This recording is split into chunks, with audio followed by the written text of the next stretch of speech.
Currently, San Francisco is suffering from a homelessness crisis due to extremely high housing costs, job loss, lack of resources for the homeless population, and of course, the pandemic. With over 8,000 homeless individuals, San Francisco is viewed as a haven for the homeless, with new homeless people migrating here every day. It's not just adults suffering from homelessness though, it's youth too. According to the 2019 San Francisco Homeless Count and Survey, there were 1,145 unaccompanied children and transitional age youth living in San Francisco without a home. Nearly half of them identified as LGBTQ+. We can assume those numbers have gone up though due to the coronavirus pandemic, but 2019 was the last official homeless count and survey. While rejection is the most frequently cited reason for LGBTQ+ youth to experience homelessness, it's not the only one. According to service providers, additional reasons include aging out of the foster care system, poverty, and conflicts in the home.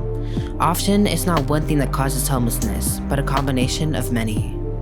Homelessness disproportionately affects LGBTQ+ youth, especially those who are people of color, with 46% of the San Francisco homeless youth population being LGBTQ+, and 37% being Black.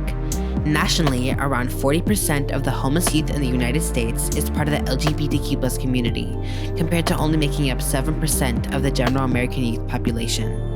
Members of the LGBTQ+ community are 120% more likely to experience homelessness than their non-LGBTQ+ peers. The clip about to be shown comes from an interview conducted by CBS SF Bay Area with a formerly homeless Black trans girl named Rika Abir. Abir talks about her struggles when she was homeless and how she ended up homeless in the first place.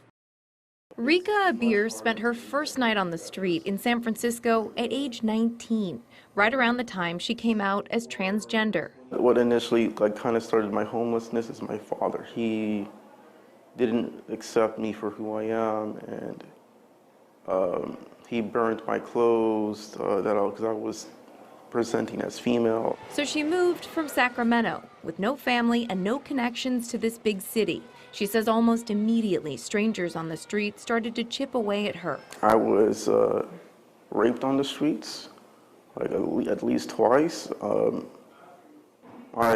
Times got desperate for me, and I had to do sex work, so all the things took place because I didn't have a place to live.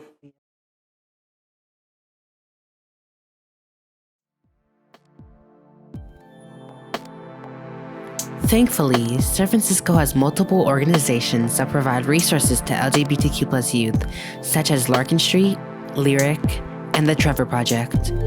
These organizations provide necessities such as shelter, food and water, health services, and a safe place to be yourself. My hope is that one day people will be accepted for who they are and don't get thrown out just because of a predetermined circumstance. If you feel that LGBTQ+ homelessness is a serious issue that has to be fixed, please consider donating to one of the organizations on your screen. And if you can't donate, please try to keep an open mind the next time you see a homeless person. With your contributions, we can get closer to finally ending the stigma on the homeless population.